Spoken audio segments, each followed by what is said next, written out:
Bonjour à tous, ravi de vous retrouver pour cette nouvelle édition dont elles sont les faits marquants de l'actualité.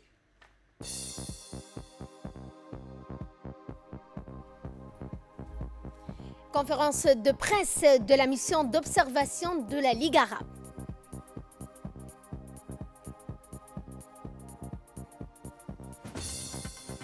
Lancement de la campagne de vaccination en Libye concernant la Covid-19.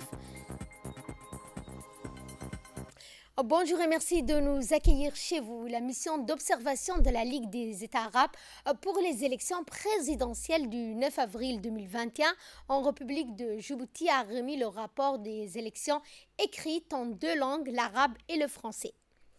Le chef de mission des observateurs de la Ligue arabe, Monsieur Mounir Al-Fassi, a remis ce matin au Kempinski Palace Hotel le rapport des élections présidentielles du vendredi 9 avril au président de la Commission électorale nationale indépendante, Farah Abdullahi Wali. Et ce, en présence du secrétaire général du ministère des Affaires étrangères de la coopération internationale, M. Mohamed Ali Hassan, et le secrétaire général du ministère de l'Intérieur, M. Siraj Omar Abdelkader.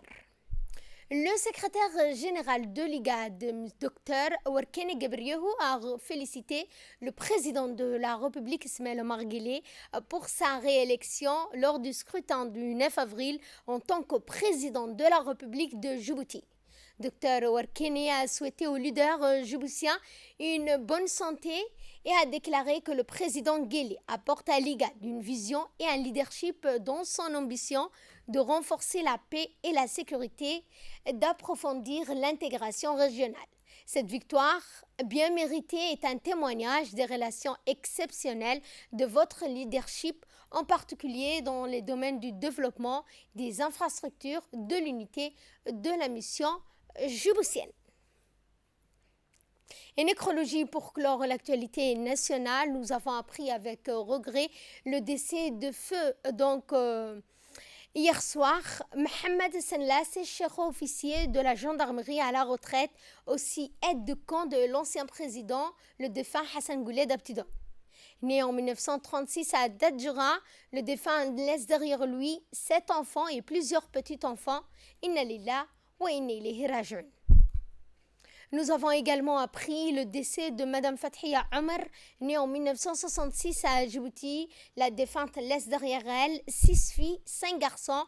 Nous adressons nos sincères condoléances à l'ensemble de la famille de la défunte et prions le tout miséricordieux de l'accueillir dans son paradis éternel. Inna lillah wa inna ilayhi raji'un.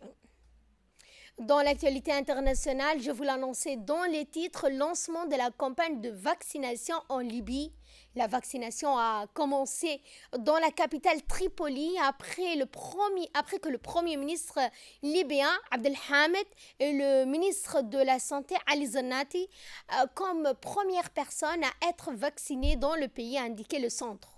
Au cours des derniers jours, le gouvernement libyen a annoncé avoir reçu 300 000 doses de vaccins contre la Covid-19, exhortant les gens à s'inscrire en ligne pour se faire vacciner.